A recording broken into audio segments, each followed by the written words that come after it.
Hi everyone and welcome. We are joined again by Ted Hola a Postol, todos y Professor bienvenidos. Emeritus Nos at acompaña de nuevo Ted and Postol, also profesor as an emérito del expert MIT on y nuclear también weapons experto en and armas nuclear delivery nucleares systems. y sus sistemas de Also, Professor lanzamiento. Postol El has profesor also worked Postol también ha for the trabajado para el government and the gobierno y Pentagon. el Pentágono. Así Yeah, que, welcome back. bienvenido de nuevo al programa. Es un gran placer estar en su programa. Gracias. Estaba pensando que su experiencia debe estar bastante solicitada en estos días, dado lo que está ocurriendo en Irán. Trump dijo que no quería que Irán consiguiera un arma nuclear, así que la solución, al parecer, fue bombardear sus instalaciones nucleares. En sus palabras, fueron destruidas por completo. Sin embargo, como supimos, los iraníes retiraron el uranio enriquecido antes del ataque, lo cual probablemente fue algo bueno para evitar cualquier radiación. Pero ahora en su mala situación, en la que el arsenal Irán, creo que son unas 900 libras, de uranio altamente enriquecido, está desaparecido. Stockpile of highly enriched uranium is missing. Well, it's not missing for the Iranians, but it's missing Bueno, for no us. falta para los iraníes, pero nos falta a nosotros. Y supongo que parte del problema es que toda la transparencia ahora, a través del Organismo Internacional de Energía Atómica, el OIEA, ahora, bueno, ya no pueden realmente hacer su trabajo, dado que se les ve como si hubieran sido un poco demasiado interferidos o participando en este ataque contra Irán. Así que, bueno, ¿qué estamos viendo aquí? Porque sé que Trump es bastante optimista respecto a poner fin al programa de armas nucleares de Irán. Nada más que ver. Pero para los más escépticos, ahora verían a un país que tiene todas las razones del mundo para desarrollar un elemento disuasorio nuclear. Un país que será muy cuidadoso con cualquier supervisión de la OIEA. ¿Y qué opinas tú de esta situación? What do you make of this situation? Well, I'll say some things that, I'm really a Bueno, diré algunas not so much cosas. a policy person, but Realmente soy una persona técnica, no tanto una persona de políticas. Pero obviamente, lo más importante son las implicaciones políticas, suponiendo que la evaluación técnica sea correcta. Y creo que tengo una evaluación técnica correcta. Creo que desde un punto de vista geopolítico, ahora hay que considerar a Irán como un estado con armas nucleares no declarado. Ya no tenemos ninguna capacidad para saber si los iraníes están tomando el uranio enriquecido al 60% que ya han obtenido y lo están convirtiendo en material apto para armas. Y cuando digo apto para armas, no me refiero al enriquecido al 90%. Lo explicaré a su audiencia en breve. weapons grade. I'm not talking 90% enriched. I'll describe this for your audience shortly. They have already demonstrated the ability. Ya han demostrado la capacidad de producir uranio apto para armas.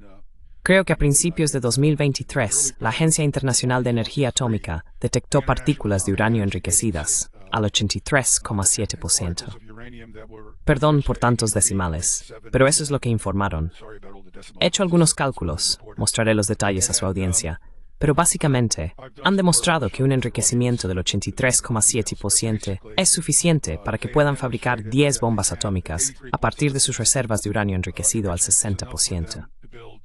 Así que no necesitan llegar al 90%, como todo el mundo ha estado suponiendo. Lo han demostrado internamente. Es evidente que lo han demostrado, porque la IAEA, la Agencia Internacional de Energía Atómica, lo detectó. Atomic Energy Agency detected it. So, my own view. Y mi propia opinión, basada en mi experiencia como técnico, es que ese nivel de enriquecimiento fue un experimento. Incluso cuando tienes una tecnología que crees comprender, quieres probarla. Quieres asegurarte de que hace lo que esperas que haga. Y por supuesto, enriquecer al 83,7% es una prueba de la capacidad de sus centrifugadoras. Casi con toda seguridad, creían que podían hacerlo, pero solo estaban comprobándolo. Y eso es una demostración de enriquecimiento lo suficientemente significativa como para construir una bomba atómica. Y con la cantidad de uranio que han enriquecido al 60%, que son unos 408 kilogramos, de nuevo, la precisión se debe a la supervisión del Organismo Internacional de Energía Atómica. Tienen 408 kilogramos de hexafluoruro de uranio. 408 kilograms of uranium hexafluoride. El hexafluoruro de uranio es un gas. Bueno, en realidad es un sólido a temperatura ambiente, pero si aumentas un poco su temperatura, se convierte en gas. Y cuando está en estado gaseoso, puedes utilizar ciertos tipos de dispositivos, en este caso centrifugadoras, para enriquecer el hexafluoruro de uranio, de modo que contenga principalmente uranio 235, que es el que se utiliza para fabricar armas, en comparación con el uranio 238, que no es apto para un arma atómica. Voy a describir esto con un poco más de detalle. Las diapositivas que voy a mostrarles están seleccionadas de un conjunto más amplio de presentaciones, y todo lo que necesita hacer su audiencia es enviarme un correo electrónico y les enviaré la presentación completa. Así que, para aquellos que quieran montar una capacidad en su garaje o donde sea, sabrán qué hacer. Sabrán lo fácil que es.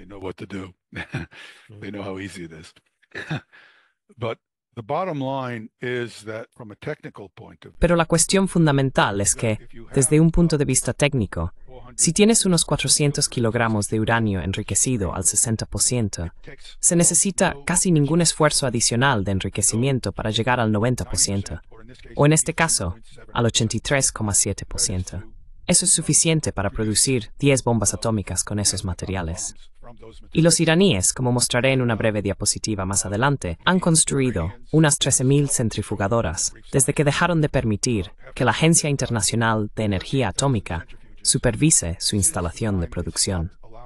La Agencia Internacional de Energía Atómica ha estado controlando sus 408 kilogramos de uranio enriquecido al 60%.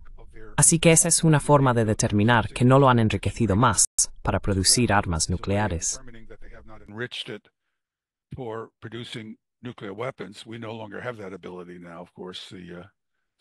Ya no tenemos esa capacidad ahora, por supuesto. Han expulsado al OIEA, así que ya no hay más supervisión de ese material. Pero el OIEA no ha podido supervisar la producción de centrifugadoras. Ahora bien, si tienes 13.000 centrifugadoras, solo para que te hagas una idea, y quieres construir lo que se llama una cascada, te mostraré brevemente lo que significa una cascada. Las cascadas que conocemos, de nuevo gracias a la supervisión del OIEA, con las que los iraníes han estado experimentando, utilizan 174 centrifugadoras, y sabemos exactamente cuál es esa configuración. Que yo sepa no se ha publicado, pero tengo un diagrama que preparé. Simplemente determiné cómo tiene que ser la configuración.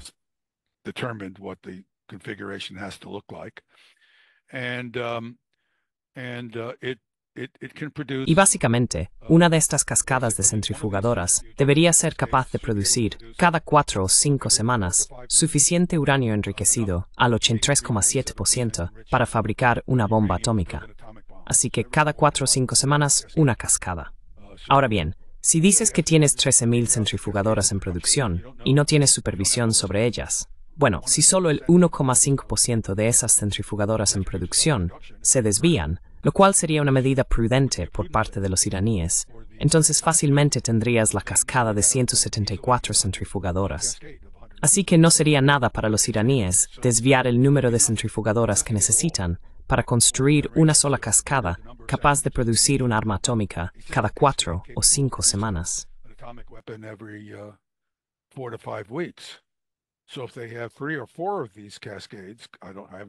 Así que si tienen 3 o 4 de estas cascadas, no tengo ni idea de cuántas tienen.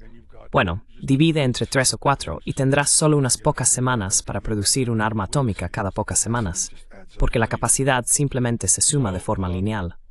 Así que si estuvieras sentado, si yo te estuviera asesorando, y fueras el jefe de un país, y solo quisieras saber, de tu asesor Genghis Khan, tu asesor técnico, cuál es la capacidad potencial de la nación que te preocupa para construir armas atómicas, te diría que no lo sabemos exactamente, no tenemos esta información con precisión, pero sería imprudente, absolutamente imprudente, suponer que no son ya un Estado con armas nucleares.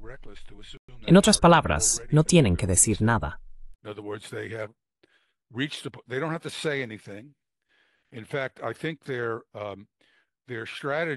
De hecho, creo que la estrategia que tendría más sentido desde el punto de vista iraní es hacer lo que están haciendo ahora. De hecho, están reuniéndose con inspectores técnicos del OIEA No quieren a Grossi allí en absoluto. Está excluido. Es persona non grata, y debería serlo, en mi opinión, porque no ha sido una persona independiente. Ha estado colaborando con naciones que tienen intereses nefastos en Irán. Y él es un funcionario civil global, no un servidor de las comunidades de inteligencia estadounidense o israelí.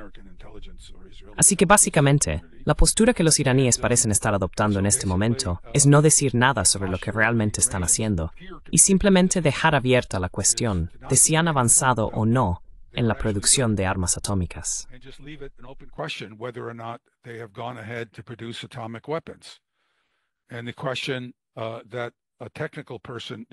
Y la pregunta que una persona técnica, la única pregunta que una persona técnica puede analizar, es sí y entonces. Y si lo han hecho, ciertamente tienen la capacidad de haber desviado una fracción muy pequeña de las centrifugadoras que ya han construido hacia una instalación externa extremadamente pequeña. Una de estas cascadas de las que hablo, 174 centrifugadoras, ocuparía 60 metros de superficie. En otras palabras, ocuparía tanto espacio como un apartamento modesto en Oslo. Podría estar en un salón. Y la cantidad necesaria para adicionar las ciclo es de unas decenas de kilovatios. Is a few tens of kilowatts of power. You could get that from Eso se puede obtener de un motor de gasolina, ¿sabes? Un Prius. Yo conduzco un Prius. Así que un Prius tiene un motor de gasolina. El motor de gasolina acciona un generador, que luego carga las baterías o impulsa un motor eléctrico. Y tiene 150 kilovatios de potencia con la combinación de motor y generador de un Prius. Así que si tuviera una de esas unidades, podría hacer funcionar 3, 4 o más de estas cascadas en un espacio que no supere los 60 metros cuadrados.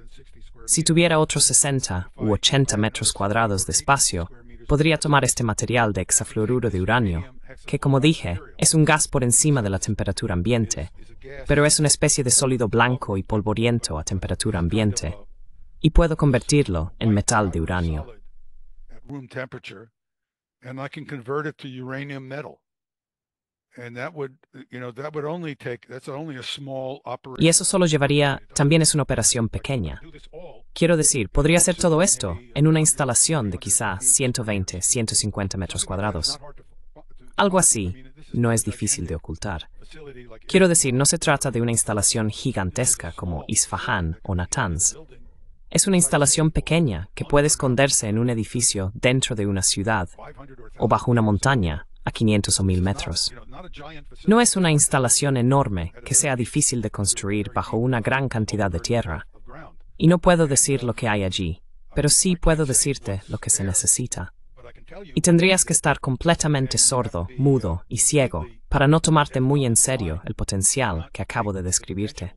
That I've just described to you to not take it very seriously. So we have no idea whether or not they have such a facility. Así que no tenemos ni idea de si disponen o no de una instalación de ese tipo. Y yo diría que si fueras un jefe de Estado preocupado por la posibilidad de que Irán pudiera usar armas nucleares contra ti, absolutamente tendrías que considerarlos un Estado nuclear no declarado, en la misma categoría que Israel. Ahora bien, eso tiene implicaciones geopolíticas enormes, que tú estás más cualificado para detallar que yo. Pero no es un asunto menor, porque tenemos otro Estado que es un ejemplo de esto, que sí se ha declarado como Estado con armas nucleares. Ese fue Pakistán. Y Pakistán demostró que tenía armas nucleares. Creo que fue 2 semanas después de que los indios detonaran una explosión nuclear. 2 weeks after the Indians detonated a nuclear explosion. They didn't put that weapon together in 2 weeks. They had it. No montaron esa arma en 2 semanas. Ya la tenían. Así que el pequeño y sucio secreto sobre el enriquecimiento nuclear, el enriquecimiento para energía nuclear, es que la cantidad de capacidad de enriquecimiento que necesitas para operar un programa moderno de producción de energía nuclear es enorme, tremendamente mayor que la capacidad de enriquecimiento que necesitas para construir un arma atómica. Así que en el caso del que estamos hablando, esta cascada de 174 centrifugadoras tiene aproximadamente 150 veces menos capacidad de enriquecimiento, de la que necesitarías para alimentar una sola planta de energía nuclear. una planta eléctrica de 1000 megavatios. Tendrías que tener, ya sabes, esta cascada requeriría 150,000 unidades de lo que llaman trabajo de separación. 150,000 units of what they call separative work. And whereas this cascade only has... Y dado que esta cascada solo tiene una capacidad de 1000 unidades de trabajo de separación. Así que el pequeño secreto sucio es que si tienes un programa de energía nuclear, tienes una enorme capacidad para enriquecer aún más el uranio y producir armas atómicas. Esta es una percepción técnica extremadamente importante debido a sus implicaciones políticas. Ahora que ya no tenemos información sobre la disposición del uranio enriquecido al 60% en Irán, efectivamente son un estado con armas nucleares, al menos en mi opinión. Si yo fuera Israel, diría que estos tipos son un estado con armas nucleares. No los presionéis de una manera que les lleve a usar armas nucleares contra vosotros, porque podría haber algo sobre Tel Aviv o Haifa.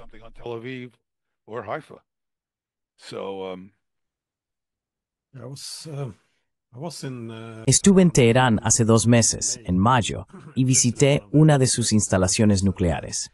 En las conversaciones allí, tuve la impresión de que no querrían armas nucleares simplemente porque podría provocar una espiral de proliferación en la región.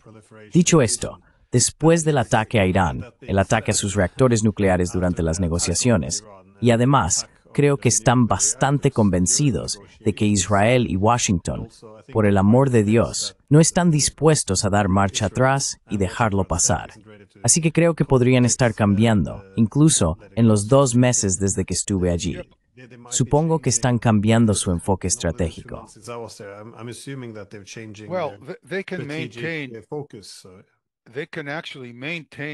Bueno, pueden mantener, de hecho, pueden mantener su postura pública.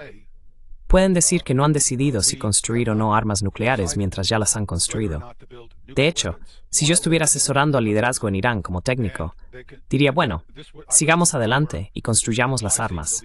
Así, si nos atacan, podemos responder en un plazo suficientemente corto.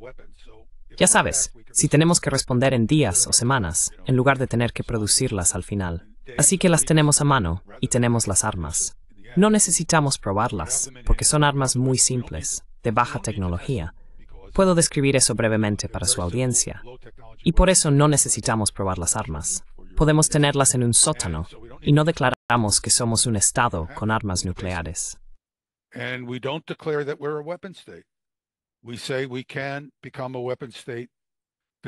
Podemos decir, podemos convertirnos en un estado con armas muy rápidamente si usáis esto contra nosotros, si nos forzáis. No somos un estado declarado con armas. No nos declaramos un estado con armas. Y jugáis el mismo juego que están jugando los israelíes. Eso es lo que recomendaría, como política, que Irán debería adoptar si yo fuera un asesor político técnico del liderazgo iraní. Porque diría que realmente necesitamos una capacidad de respuesta, si es necesario, si estos tipos continúan como van. Pero al mismo tiempo, no queremos provocar a Egipto, Turquía y Arabia Saudí. Así que podemos tener prácticamente lo mejor de ambos mundos, porque nadie puede saberlo. No hay manera de que nadie lo sepa, mientras podamos mantener el secreto. Así que tiene que mantenerse, ya sabes, tiene que ser información muy, muy, muy restringida. Very, very, very tightly held information. But it, as these things go, pero ya sabes, como suele ocurrir con estas cosas, puedes mantener toda esta operación entre muy pocas personas porque la instalación que necesitas es extremadamente pequeña. Así que, ¿por qué no? Quizá debería simplemente darte una... Sí, pasemos a las diapositivas, quizá, si crees que esto es útil. Si no, simplemente interrúmpeme y dime que hemos terminado. Bien, voy a activar la opción de compartir. ¿Puedes ver mi pantalla? Sí. ¿Y puedes ver mi cursor? Sí. Vale, perfecto. Muy bien. Entonces déjame mostrarte cuál es la situación con las centrifugadoras. Si miramos el número, este gráfico solo muestra el número de centrifugadoras que Irán ha tenido en su poder a lo largo del tiempo. Y si miras puedes ver mi cursor, ¿verdad? Sí.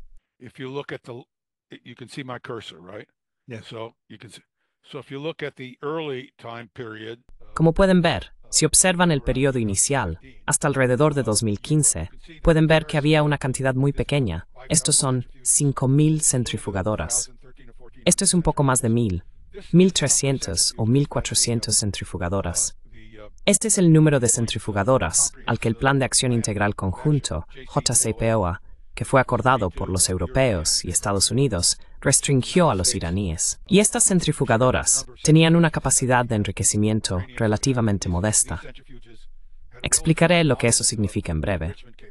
Así que estaban restringidos dentro de este marco, a pesar de todas las críticas al JCPOA por parte de personas que, por lo que puedo ver, no tenían ni idea de lo que estaban hablando, porque este es un régimen muy restrictivo.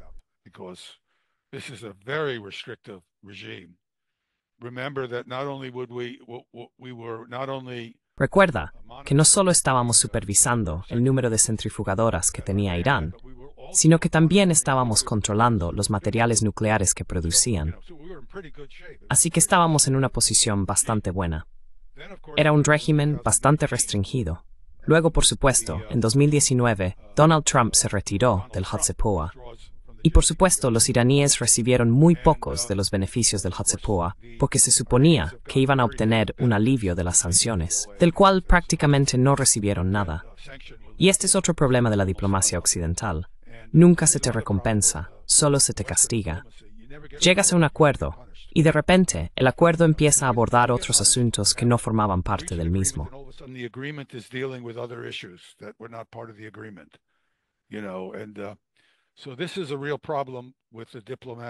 Así que este es un problema real con el comportamiento diplomático de Occidente, especialmente de Estados Unidos. Empezamos a ver un reinicio del programa de centrifugadoras en algún momento de 2019. Alrededor de 2021, los iraníes dijeron: podéis supervisar los materiales que estamos produciendo, pero no podéis supervisar nuestra producción de centrifugadoras. Así que, a partir de ahora, vamos a producir centrifugadoras y no podréis supervisar nuestra línea de producción. Durante este intervalo de tiempo, desde aproximadamente febrero de 2021 hasta ahora, los iraníes han producido más de 13.000 centrifugadoras.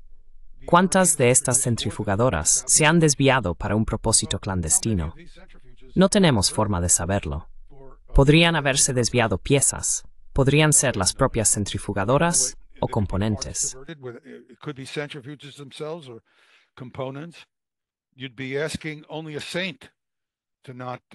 Solo un santo no se protegería ante la posibilidad de una reacción negativa de Occidente, porque Occidente no ha recompensado a los iraníes por ningún cumplimiento previo, incluso a pesar de que se han esforzado al máximo.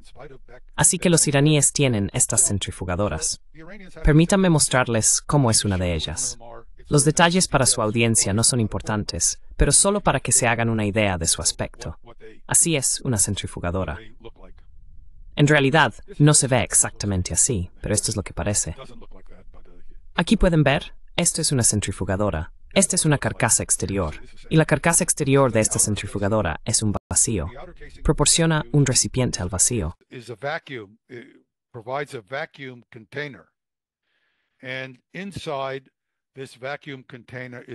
Y dentro de este recipiente al vacío hay un elemento giratorio. Así que este recipiente tiene unos 30 centímetros de diámetro, aproximadamente. Un pie, para quienes están en la comunidad anglosajona, un pie de diámetro. Y en el interior hay un cilindro giratorio de unos 24 o 25 centímetros de diámetro. Si volvemos al diagrama anterior, aquí tenemos el cilindro giratorio mostrado en rojo. Esta es una imagen engañosa, y no voy a dedicarle mucho tiempo porque no le dice a la audiencia algo que necesiten saber para este nivel de discusión. Pero básicamente este cilindro gira a una velocidad enorme, alrededor de 70.000 revoluciones por minuto. Eso es enorme. Para que se hagan una idea de lo tremendas que son las fuerzas centrífugas en la pared de este cilindro, las fuerzas centrífugas están entre 350.000 y 500.000 Gs de gravedad.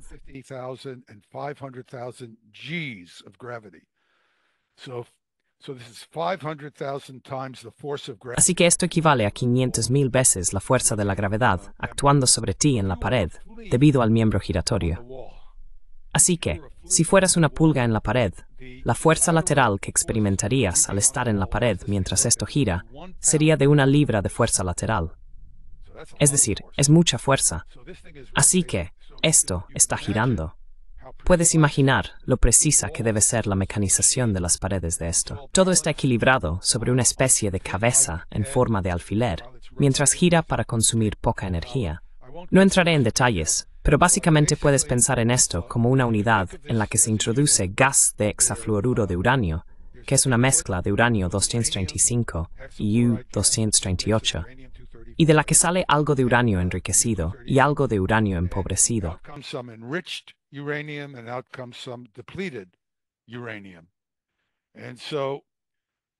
Así que lo que haces es tomar esta única centrífuga y construir lo que se llama una cascada. Permíteme mostrarte cómo es una cascada. Esta es la cascada de 174 centrífugas con la que los iraníes están experimentando, solo para darte una idea muy general de cómo funciona la cascada. Y de nuevo, esto es muy simplificado. Simplemente tomo una parte de ella y le introduzco el hexafluoruro de uranio. Es un gas. Ahora, de cada una de estas centrífugas sale uranio enriquecido, ligeramente enriquecido, muy ligeramente enriquecido, o muy ligeramente empobrecido. Tengo etapas para empobrecer el uranio, así que en este caso, veamos la etapa de uranio empobrecido después de la alimentación.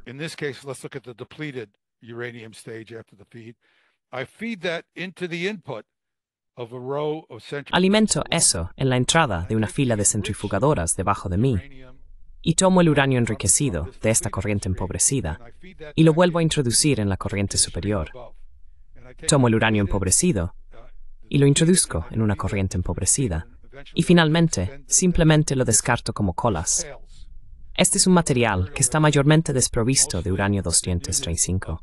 En la parte de enriquecimiento de la cascada tengo la alimentación que entra. Tengo hexafluoruro de uranio enriquecido que sale y lo introduzco en la entrada de la siguiente etapa. Luego tengo uranio enriquecido y lo introduzco en la siguiente etapa, y así sucesivamente, hasta que obtengo un producto enriquecido.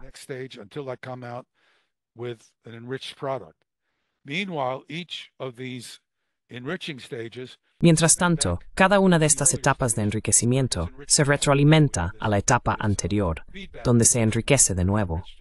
Así que tenemos este mecanismo de retroalimentación, en el que estoy enriqueciendo y empobreciendo. Esto me permite utilizar de manera muy eficiente la multiplicidad de centrifugadoras. Entonces, ¿cómo es una cascada? Bueno, aquí hay un montón de estas centrifugadoras de uranio en una sala. Fíjense que salen unas tuberías de ellas. Cada una de estas tuberías es una entrada, es una alimentación.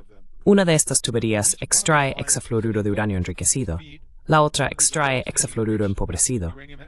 Ahora, como estas tuberías son lo suficientemente largas, siempre puedo reorganizar físicamente las cascadas. No tienen que estar dispuestas. Oh, perdón.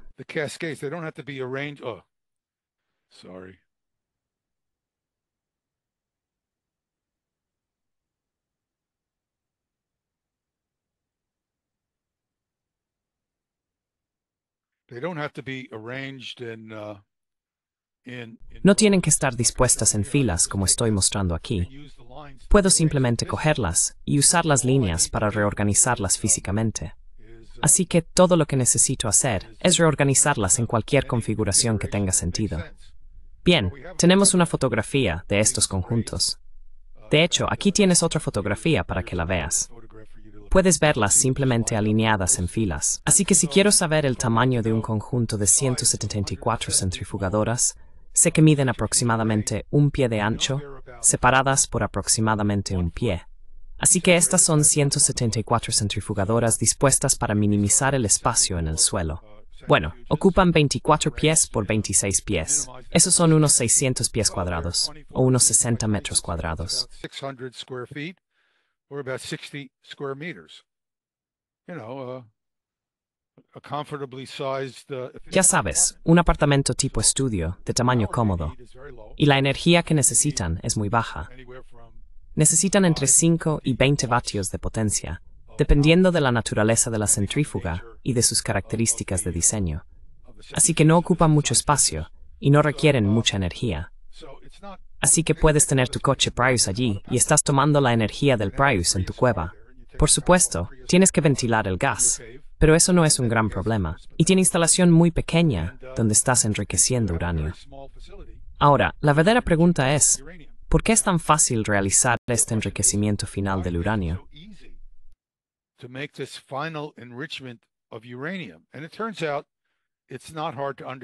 Y resulta que no es difícil de entender.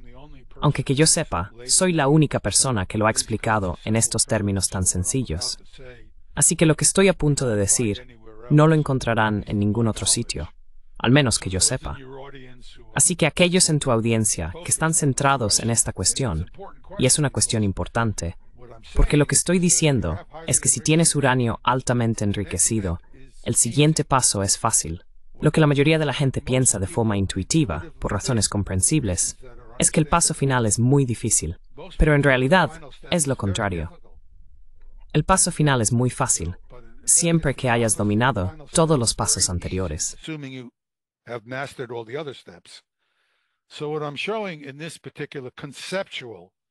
Lo que estoy mostrando en este dibujo conceptual en particular es que, si miramos estas cajas vacías y cajas rojas que he dibujado aquí, piensa en ellas como un ejemplo de una sartén llena de agua mezclada con azúcar, y el 10% del azúcar está en el agua de la sartén.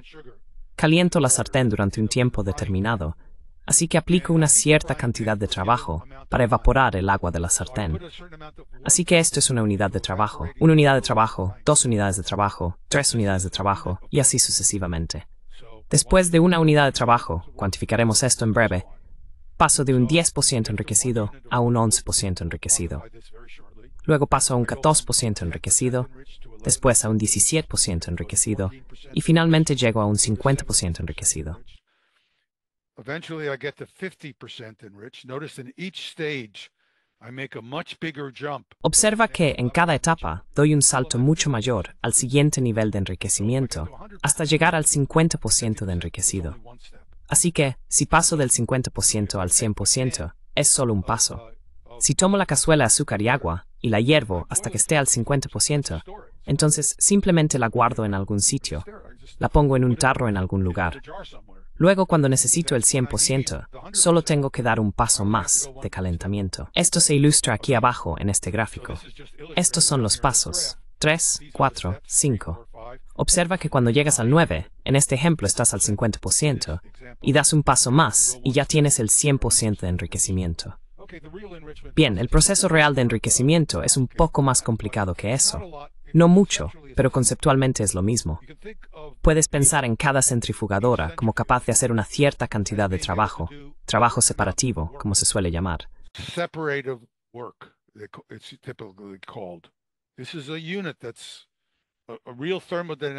Esta es una unidad que realmente es una unidad termodinámica.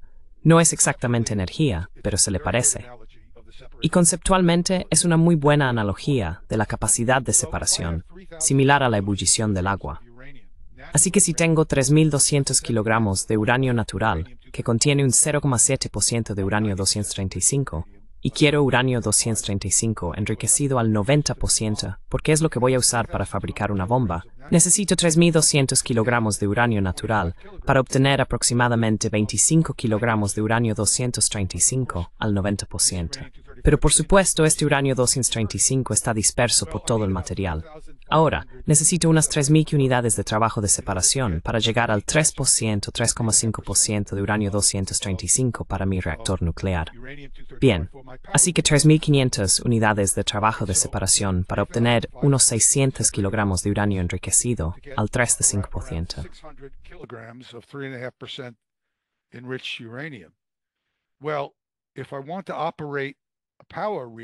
Bueno, si quiero operar un reactor nuclear, necesito unas 27 toneladas de uranio enriquecido al 3,5% al año para mantener el reactor en funcionamiento. Así que necesito una capacidad de unas 150.000 unidades de trabajo de separación al año para mantener funcionando un solo reactor eléctrico de 1.000 megavatios. Esta es la capacidad que debo tener si tengo un programa de energía nuclear que produce uranio ligeramente enriquecido para mi reactor.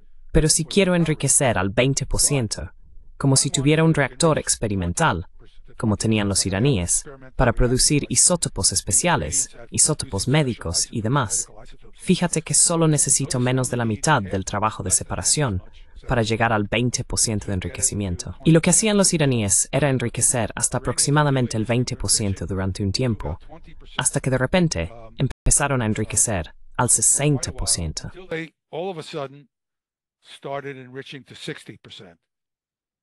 Now, ahora solo necesitaban 380 unidades de trabajo de separación para pasar de 112 kilogramos, recuerden, empezando con 3.200, de 112 kilogramos de uranio enriquecido al 20%, a unos 37,5 kilogramos de uranio enriquecido al 60%.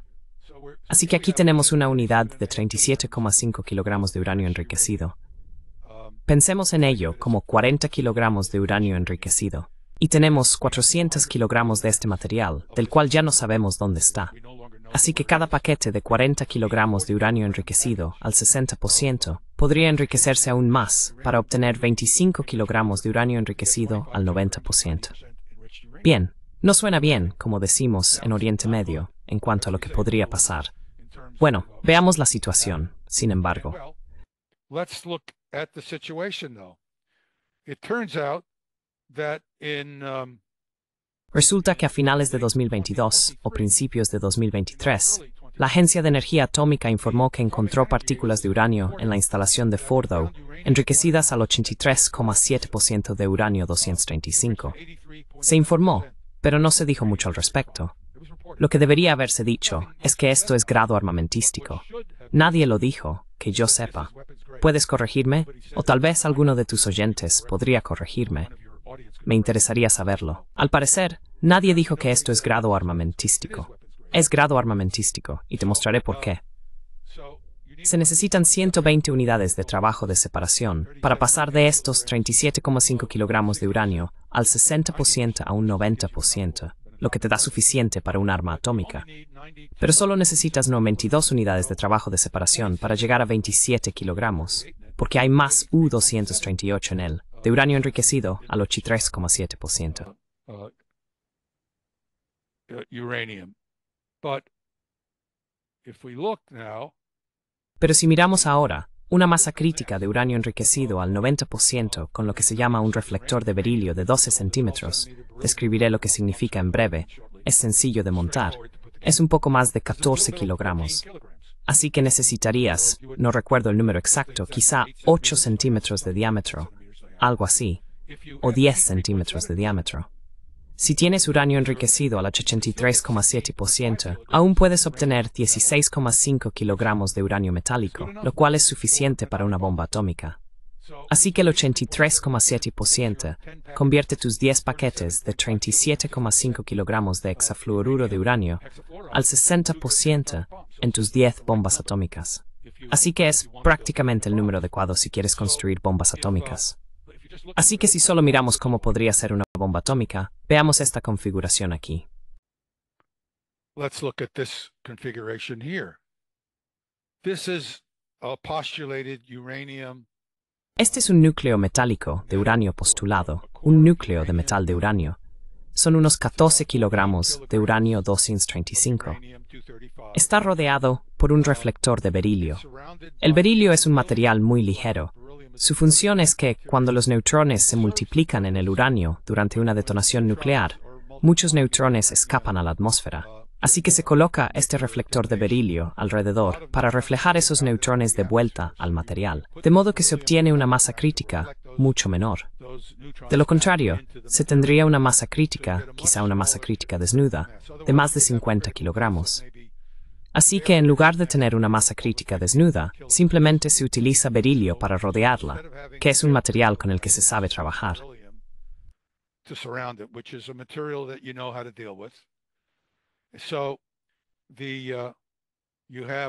Así que tienes unos 40 kilogramos de materiales nucleares, 14 kilogramos de uranio, y luego el reflector es aproximadamente 28 kilogramos de berilio. Siempre encuentro mis errores cuando estoy dando una conferencia. En fin, así es. Bien, ¿cómo es todo esto? Bueno, el otro punto que quiero enfatizar, que es muy importante tener en cuenta, es que construir una bomba atómica esférica con un reflector y 14 kilogramos de uranio 235 no es un arma de alta tecnología. Quiero subrayar que no es un arma de alta tecnología. Solo se convierte en alta tecnología cuando intentas implosionar el arma para aumentar su densidad y así reducir aún más la masa crítica. Entonces necesitas una lente explosiva exótica que no simplemente haga volar todo por los aires. Con los 14 kilogramos, todo lo que necesitas hacer es ensamblar las piezas. 14 kilograms, all you need to do is assemble the pieces. So this is a notional diagram from the Así que, este es un diagrama conceptual de la Enciclopedia Americana que postula que tienes una masa subcrítica con dos orificios, donde los componentes que formarían una masa crítica son impulsados explosivamente hacia el centro. Este no es un dispositivo que necesites probar para estar seguro de que funcionará. Lanzamos la bomba Little Boy sobre Hiroshima sin haber hecho nunca una prueba nuclear con ella. Por supuesto, hicimos pruebas con U-238. En otras palabras, nos aseguramos de que el mecanismo de ensamblaje no se atascara de alguna manera. Pero eso fue pan comido, como caerse de un tronco. El U-238 se comporta físicamente exactamente igual que el U-235 en una configuración de cañón. Así que si puedes hacerlo con U-238, tienes un arma. Por lo tanto, el argumento de que los iraníes necesitarían hacer muchas pruebas es una tontería.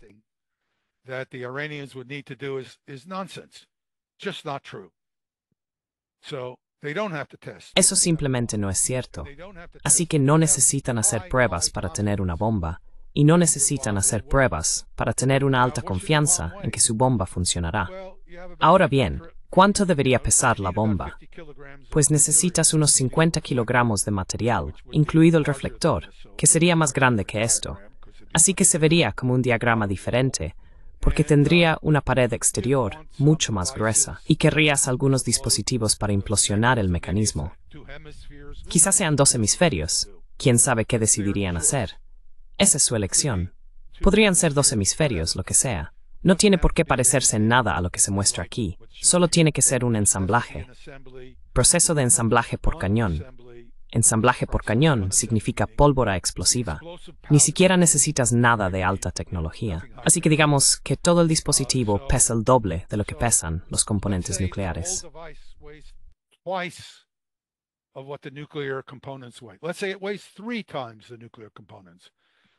Supongamos que pesa 3 veces los componentes nucleares. Si le das 3 veces los componentes nucleares, el artefacto entregable pesa 150 kilogramos. Bien, el misil de largo alcance promedio que transporta explosivos a Tel Aviv y Haifa lleva entre 450 y 500 kilogramos de explosivos. Así que esto significa que la carga útil de uno de estos misiles no está en absoluto forzada. Podrías lanzar este misil en una trayectoria muy elevada o en otra trayectoria que lo hiciera mucho más difícil de interceptar, aunque los niveles de interceptación son muy bajos. Los interceptores simplemente no están funcionando, pero podrías hacer eso solo para asegurarte de tener una alta confianza en que entregarás el arma. Podría hablar sobre las contramedidas contra las defensas antimisiles, pero eso es otra discusión. Una contramedida sencilla sería desplegar señuelos.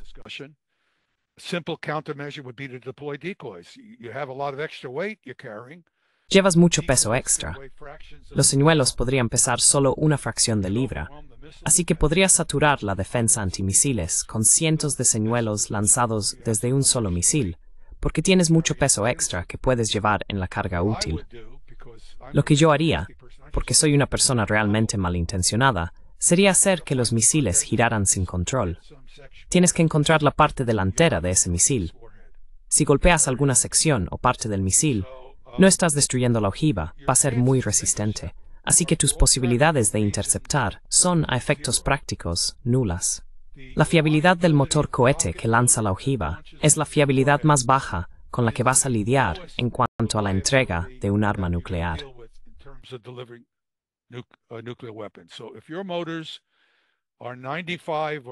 Así que si tus motores tienen una fiabilidad del 95, 97 o 98%, y parece que estos motores de cohete son muy fiables, esa es la probabilidad de no tener éxito al entregar un arma nuclear. Así que tienes una garantía del 95 o 98% de entregar el arma nuclear si eres Irán. Si crees que esto es algo que deberías ignorar, y eres un líder político de un país que podría recibir una respuesta nuclear de Irán, en mi opinión, debería ser reemplazado, porque no estás sirviendo a los mejores intereses de seguridad de tu país. Así está la situación ahora mismo. Este es el fracaso. Ahora bien, hay algo aquí desde el punto de vista político que está claro. He adjuntado a esta diapositiva informativa, y para cualquiera que la quiera, he adjuntado un artículo de Haaretz, este diario israelí, muy progresista y honesto. Progressive and honest Israeli journal. I'm amazed that they're published as frankly as they do. Me sorprende que se publiquen con tanta franqueza. Eso demuestra que todavía queda alguien con principios morales en Israel. Por eso sigo leyendo Haaretz, porque los estándares morales han caído. Ahora es como un estado nazi. Cuando tienes personas dispuestas a llevar a cabo este tipo de actividades asesinas, has alcanzado el estado de la Alemania nazi. No hay manera de darle vueltas. Quiero decir, los soldados de un estado con cualquier tipo de moralidad se negarían a hacer lo que está ocurriendo en Gaza. Es así de simple. Si los soldados estadounidenses hubieran hecho eso en Vietnam, deberían haber sido juzgados. Y tuvimos nuestros propios ejemplos de esto. Pero bueno, eso es otra discusión.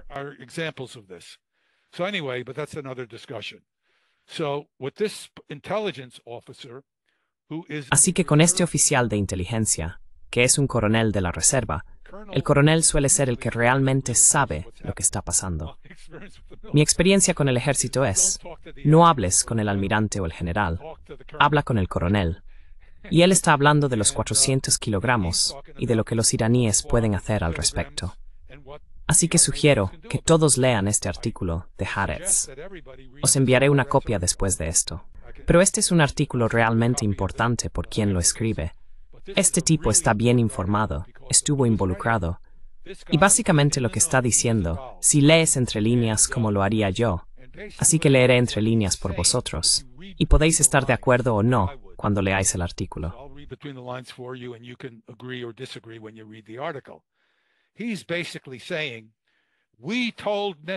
Básicamente, está diciendo que le dijimos a Netanyahu que si hacía esto, íbamos a tener un estado armado, con armas nucleares, observándonos, vigilándonos. Así es como interpreto este artículo. Y cuando dice en el artículo que trabajaron muy de cerca con la CIA en esta evaluación, también está diciendo que la CIA lo entendió, y la CIA se lo habría dicho al presidente de los Estados Unidos, si hubiera estado escuchando. Y creo que Tulsi Gabbard intentaba decirle al presidente que íbamos a tener un Estado con armas nucleares en nuestras manos, si seguía adelante y hacía lo que hizo el 13 de junio. Se le advirtió. Tulsi se lo dijo. De hecho, Tulsi Gabbard produjo este video antes de este ataque.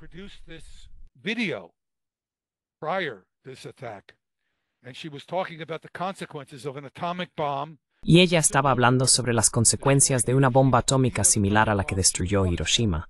Estas son las bombas atómicas de las que hablaba. Y tuvo problemas por ello. Y la prensa estadounidense, como de costumbre, le atribuye un motivo, que solo busca llamar la atención.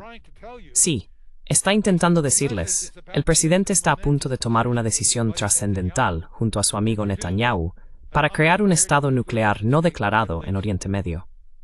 Y ella hizo todo lo posible, y yo la aplaudo por ello. Le doy una alta calificación por intentarlo, y creo que cualquier persona responsable y bien informada debería aplaudir lo que intentó hacer.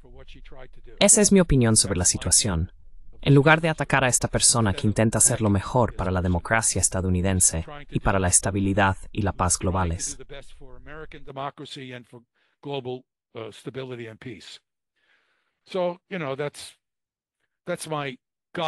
Así que, ya sabes, ese es mi tipo.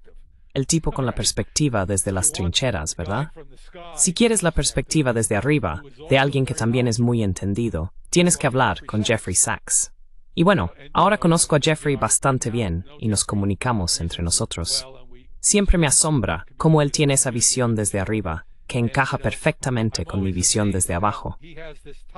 Había todo tipo de cosas ocurriendo en la cima de las que yo no era consciente, pero que me preocupaban mucho. Pero eso es otra conversación, porque podía ver que estaban pasando cosas. Yo formaba parte de un grupo asesor en el Departamento de Energía. Éramos asesores clasificados en nuestros esfuerzos de proliferación de armas nucleares. On our weapons, nuclear weapons proliferation efforts. And I could see there was something wrong at the top, but I couldn't tell what. Y podía ver que había algo mal en la cima, pero no podía decir qué era. Y cuando hablé con Jeffrey, descubrí qué era lo que fallaba. En fin, ha sido una experiencia interesante involucrarme en estos debates globales desde que surgió esta terrible situación. Pero todo esto era previsible. Netanyahu y Trump tenían que saberlo. Se les advirtió, permítame repetirlo, sus servicios de inteligencia les dijeron cuál sería el resultado de sus ataques, y eligieron ignorarlo. Y ahora tenemos un Estado con armas nucleares no declarado en nuestras manos. Es así de simple, creo. Encuentra un fallo en mi razonamiento. Estoy absolutamente abierto a ello. Por favor, enviadme correos electrónicos diciéndome por qué pensáis que mi razonamiento es incorrecto aquí.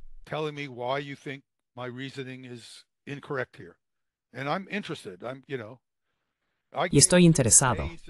Les puse sobresalientes a estudiantes en mis cursos por trabajos que criticaban el razonamiento que ofrecía en clase y lo hacían bien. Si puedes demostrarme que estoy equivocado, obtienes un sobresaliente. Sabes, no estaba allí para enseñar a la gente para que compartieran mi visión, salvo en lo que respecta a los hechos. Tienes que usar información factual o aportar información factual que yo debería haber considerado adecuadamente en la discusión. Y si lo haces y demuestras que estoy equivocado, obtienes un sobresaliente en tu trabajo, punto. Sin preguntas. Y puse sobresalientes y me alegraba hacerlo. Aprendí de mis estudiantes. El MIT tiene estudiantes muy inteligentes. Les va muy bien. Realmente me gustan. Fue muy divertido enseñarles. Así que esa es la situación.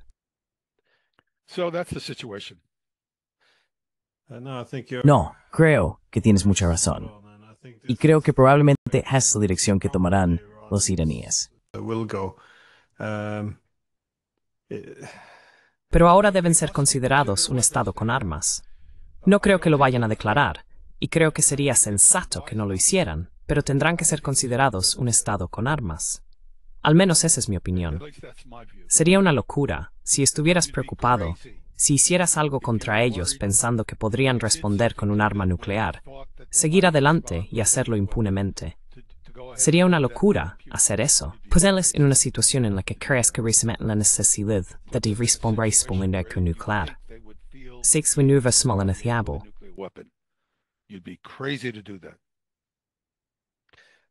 Creo que hautaf de prever tiltam, o previstos, es probable. Persiste que Pero creo que una de las principales carencias que tenemos en el discurso político actual en Occidente es la incapacidad de identificar los intereses de los estados opuestos, es decir, reconocer lo que los adversarios deberían hacer frente a lo que uno quiere que hagan. Así que, por ejemplo, como has dicho, si estuvieras asesorando a Irán, le dirías que consiguiera un arma y que no se lo dijera a nadie. Al menos, tienes que estar preparado. Ahora, yo diría lo mismo. Creo que, a estas alturas, Irán sería ingenuo si no desarrollara un arma nuclear. De nuevo, si fuera asesor, diría, volverán a por vosotros. No se detendrán antes de que Irán sea otra Libia, o Irán sea otra Siria, o Irán sea otro Irak, o el país que quieras. Pero, insisto, esto no significa que me gustaría verles con armas nucleares. Creo que esto sería, pero en realidad...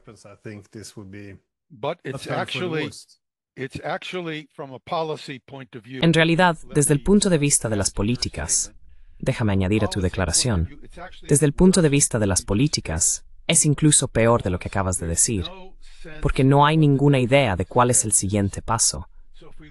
Así que, si miramos a la administración Obama, donde desperdicié una enorme cantidad de tiempo intentando alertarles sobre problemas de inteligencia que tenían, que ahora entiendo que no eran problemas, estaban mintiendo. Ahora lo sé. Estoy preparando un informe para más adelante, en el que muestro cómo la administración Obama mentía sobre Siria. Y eso salió a la luz en las audiencias de confirmación de Tulsi Gabbard, donde intentaron retratar a Tulsi Gabbard como alguien que escuchaba a un chiflado, Theodore Postol, sobre los ataques con agentes nerviosos en Siria.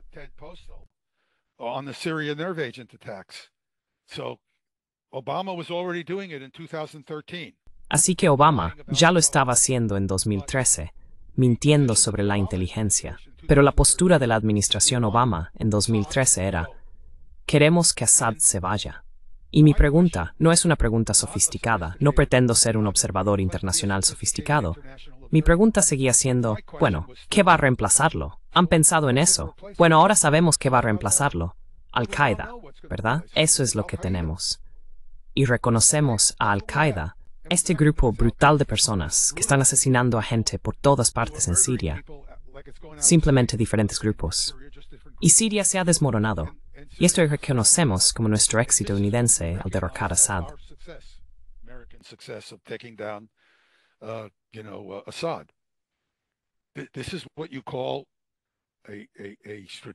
A esto le llamas una visión estratégica de gran estrategia.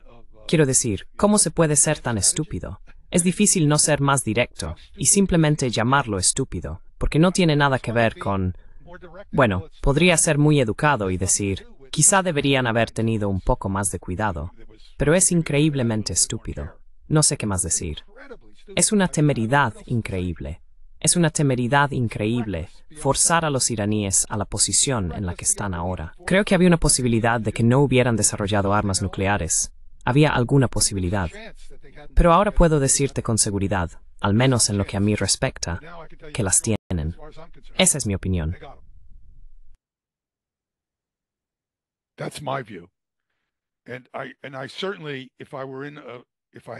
Y desde luego, si tuviera que decidir si iba a hacer algo que pudiera provocar que a mi país le impusieran un arma nuclear, nunca haría nada para provocarlos. Nunca. Porque mi país es demasiado importante para mí como para que le impongan una de esas armas. Cualquiera que haga eso y acabe con un arma nuclear iraní, sobre ellos, merece pasar a la historia como un líder fracasado para su país. Y pongo a Netanyahu en lo más alto de la lista. Y se puede ver la rabia en la declaración de este coronel israelí, porque está diciendo que has puesto a mi país, Israel, en riesgo. Eso es lo que está diciendo. Si lees esto con la información adecuada de fondo, por favor, léedlo. Todos, leed este artículo de Haaretz.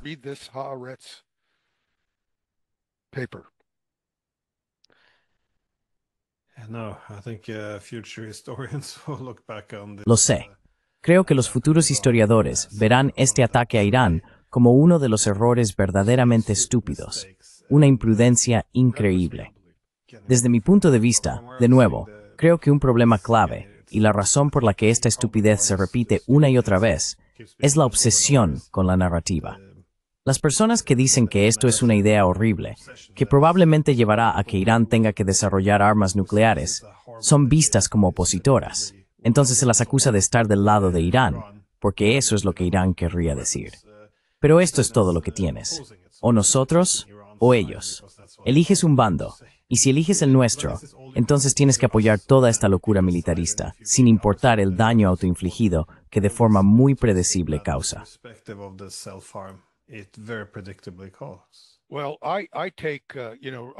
Bueno, yo trabajo a partir de inferencias, por supuesto, e intento dejar claro que lo hago así. Pero cuando veo a toda esta gente levantándose, Hegseth, nuestro secretario de Defensa, nuestro jefe del Estado Mayor Conjunto, cuyas funciones no deberían incluir mentir al público estadounidense, eso me molesta bastante. Porque yo trabajé para uno de los jefes del Estado Mayor cuando estaba en el Pentágono. Y lo dejé muy claro. Nunca mentiré por mi organización. Lo dejé clarísimo. Y hice muchas cosas buenas para la organización. Muchas cosas de las que la organización se benefició, ya sabes, la propia Marina. Pero ninguna de esas cosas dejó de beneficiar también a la nación. No estoy haciendo el trabajo sucio de la Marina. Se lo dije desde el principio.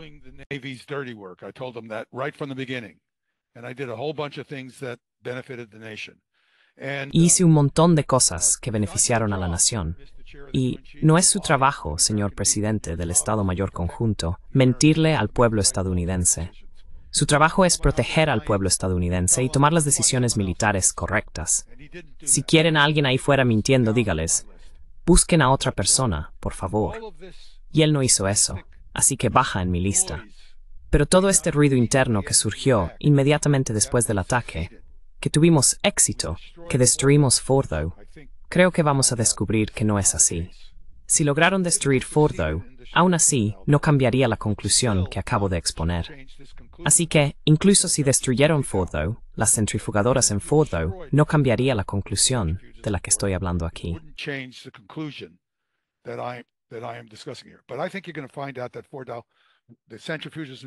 Pero creo que vas a descubrir que Fordow, las centrifugadoras en Fordow, no fueron destruidas. Llevará tiempo, porque, ya sabes, la gente tiene que excavar. Y cómo estas personas sabrían que las centrifugadoras fueron destruidas en Fordow es algo que no entiendo. De hecho, perdí el tiempo escribiéndole al senador Tim Kaine, explicándole cómo podría consultar a la comunidad de inteligencia estadounidense para obtener información, porque nuestros satélites de alerta temprana deberían ser capaces de hacer inferencias a partir de las columnas de humo que salieron de los conductos de ventilación. Deberíamos haber podido saber, con nuestros satélites de alerta temprana, si las ojivas penetradoras de tierra realmente penetraron en la cavidad.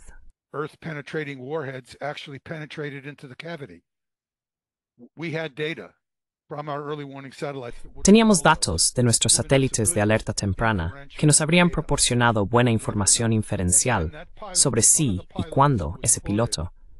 Cuando uno de los pilotos citados dijo que toda la zona estaba iluminada como de día.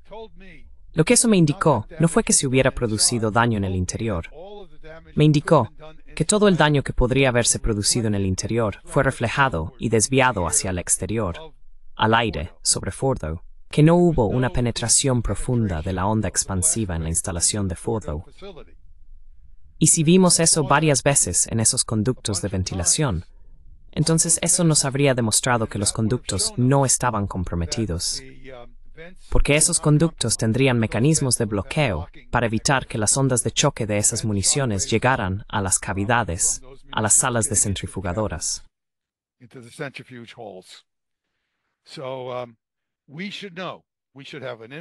Así que deberíamos saberlo.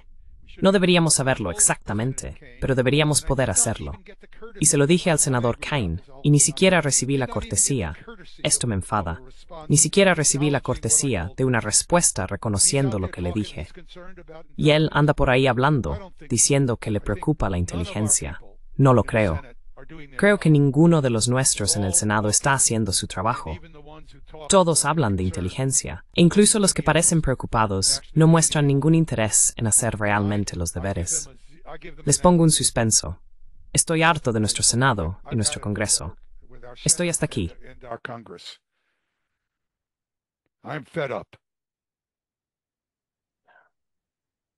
Bueno, creo que probablemente se mereen todo el desprecio.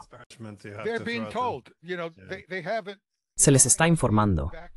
Tengo la experiencia y la capacidad técnica para decírselo. No tengo acceso a la inteligencia, pero lo tuve en un momento de mi carrera. Podría haber dirigido el estudio que necesitaban realizar. Es decir, acabo de hacer el estudio por mi cuenta, sin acceso a nada de la inteligencia. Les di el informe de inteligencia que ellos habrían recibido. Tengo mucha capacidad técnica para hacer este tipo de trabajo. Por eso, fui asesor del jefe de operaciones navales. Tienen una fuente de asesoramiento. No tienen por qué aceptar lo que digo. Solo señalo, es lo que deberían preguntar. Esto es lo que deberían exigir como miembros del Comité de Inteligencia del Senado.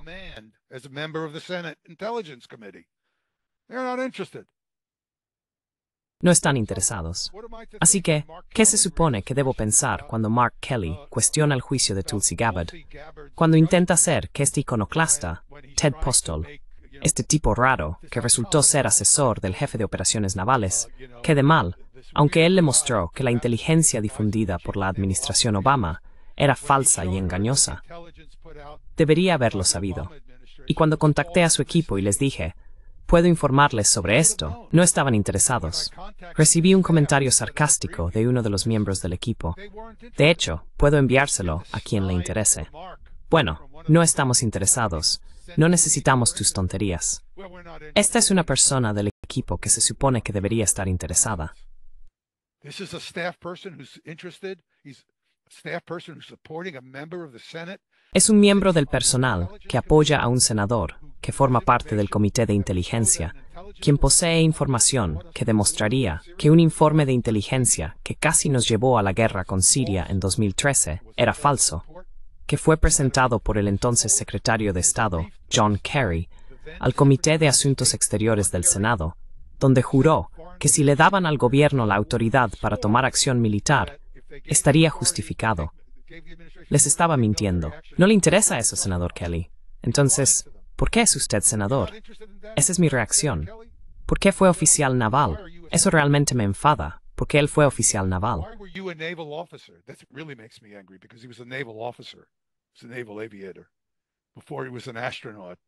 Fue aviador naval antes de ser astronauta. ¡Qué mérito! Así que ya sabes, este es el estado de nuestro gobierno, el gobierno estadounidense, ahora mismo. Esto es lo que es nuestro gobierno.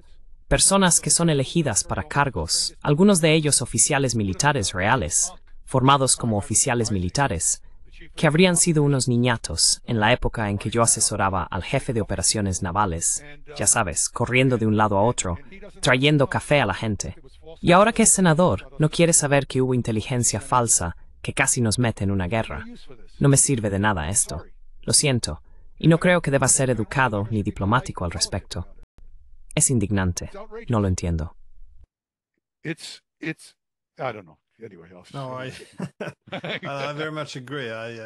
Estoy muy de acuerdo. Comparto tu frustración. Es solo que creo que es un problema de nuestra época, un gobierno muy deficiente.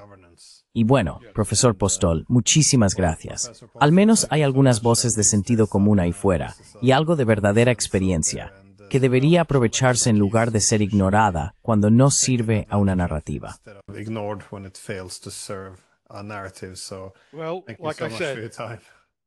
Bueno, como dije, hay personas que saben mucho más sobre las cuestiones políticas, como tú y otros, y creo que eso es bueno, pero los aspectos técnicos importan.